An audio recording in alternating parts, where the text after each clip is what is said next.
आज नवा आयला हो एमने दरेक ने कहीश के मारू प्रवचन चालतुं होय तो ऊभું થવાની મનાઈ છે। એનું કારણ છે કે જો ના બેહાતું હોય તો પહેલેથી જ બહાર બેહી જવાનું, તમારા લીધે બીજા ડિસ્ટર્બ થાય, મન મેલેડી નહીં પોહાય। આ મનુષ્યની અજ્ઞાનતા આટલું સત્સંગ રૂપી અમૃત મળતું હોય, અમૃત, અને એને ઠુકરાઈ શું ગોડાઓ શું કહું ચોથી સુખી થશો તમે। જે હોંભરવાનું છે એ નહીં સંભળાતું, એમાં મન નહીં લાગતું। હમણાં ટોકીઝમાં પિક્ચર જોવા જ્યાં હોય ને તો આંખો ફાડીને જોઈ રહ્યા છે।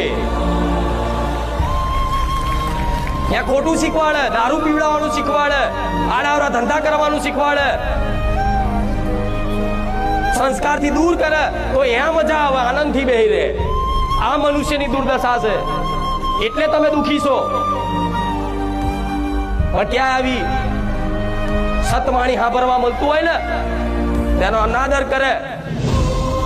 વડા આજ અસલ વાતો છે અને આજ અસલ અમૃત છે।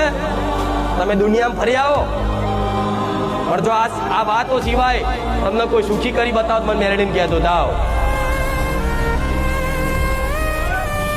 સત્ય છે પણ આ મફતમાં મળે છે તો કદર નહીં માણો છો।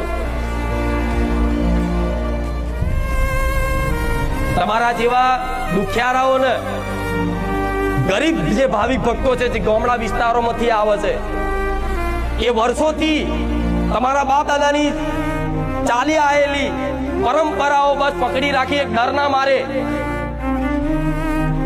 જે ચાલતું હતું એ ચલાય રાખ્યું, ડર ના મારે કે મારા બાપ દાદા આવું કરતા હતા તો આપણે આવું કરવું જ પડે, જો નહીં કરીએ તો માતા મારશે, માતા નડશે।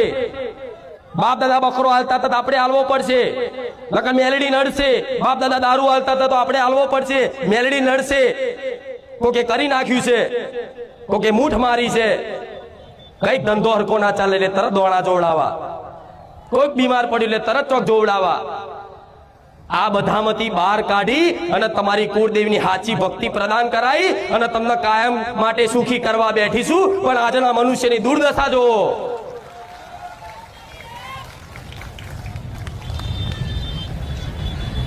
એમને સુખી ના થવાય અને એવી આશા રાખતા હોય ને કે મારી આશીર્વાદ આલ દો, સુખી કર દો કાયમ માટે, તો મારા આશીર્વાદમાં મારા હાથમાં કોઈ એવું જાદુ નહીં। હું જાહેરમાં કહું છું, એવું કોઈ મારા જાદુ નહીં કે હાથ મેળવીને બધા દુઃખ જતા રહ્યા। ના, આજે પ્રવચન આલું છું ને, જે ઉપદેશ આલું છું ને, એ જીવનમાં અમલ કર્યા ને તો મારા પ્રિય